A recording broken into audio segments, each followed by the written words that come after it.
성남은 이런 드론 스테이션을 4군데 운영하고 있습니다. 또 열감지 카메라를 단 드론을 통해 지하 온수 배관의 누수 같은 맨눈으로 볼 수 없는 현상을 탐지해 사고 예방을 하고 있답니다. 그저 성의 남쪽이었던 이 땅이 이젠 바이오, 의료 등 다양한 분야의 미래 먹거리를 책임지고 있습니다.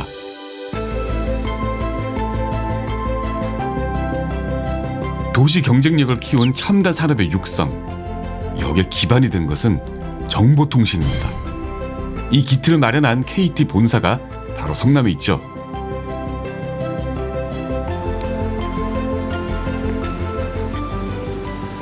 (4차) 산업혁명의 기반은 정보통신 산업입니다.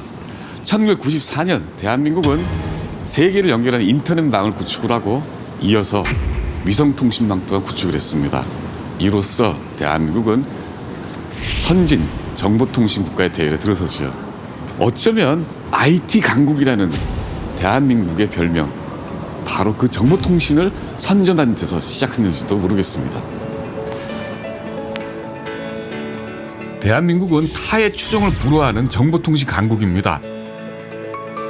5세대까지 진화한 이동통신 기술을 대한민국이 선도하고 있습니다. 그 중심에 이 회사가 있죠. 성무님 안녕하십니까? 안녕하십니까? 박정윤입니다. 예. TV로만 보다가 직접 뵈니까 너무 영광입니다. 무슨 말씀을 영광은요? 궁금한 몇 가지 있습니다. 예. 단도직 여쭙겠습니다. 4차 산업하고 이 KT가 맡고 있는 이 통신 산업하고는 어떤 관계가 있습니까?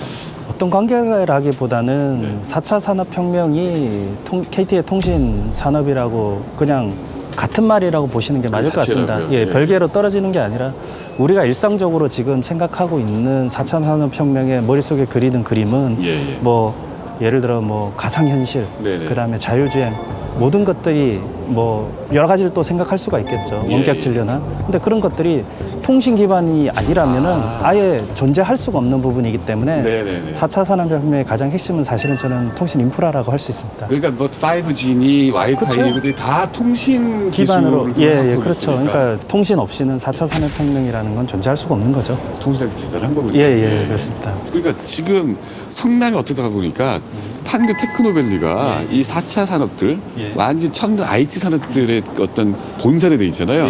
근데 KT는 왜 어떻게 성남에 들어오게 된 거죠? KT가 이제 성남에 자리를 잡게 된 거는 1998년도 9월 1일자로 공기업 지방으로 어떤 그 규정 발전에 의해서 오다 보니까 1998년 9월 1일자로 자리를 잡게 됐던 거죠. 그러니까 정부 방침에 의해서 그렇죠. KT 공기업이 요 성남으로 오게 된 거예요. 여기에 같이 오게 된 게 뭐 가스공사, 도로공사 판교에 있고 뭐 토지공사, 뭐 그다음에 LH공사 뭐 이런 모든 공사들이 거의 성남으로 많이 오게 됐었습니다. 그러니까 판교 테크노밸리하고는 전혀 무관하게 시작이 됐는데 어떻게 하다 보니까 지금 그 옆에 저런 4차 산업 시설들이 들어오게 된 거죠.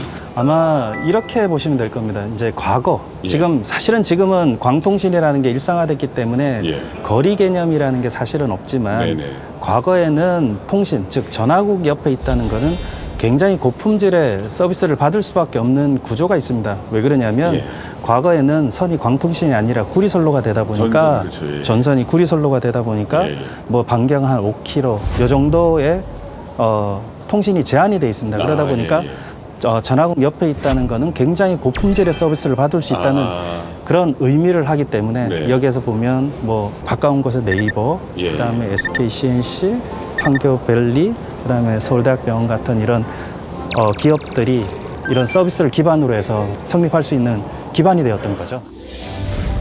차가 혼자 간다고 자율주행이 아닙니다. 차량, 신호, 통제센터 등 도시 전체가 통신으로 연결돼 사람보다 안전하고 영리하게 운전해야겠죠.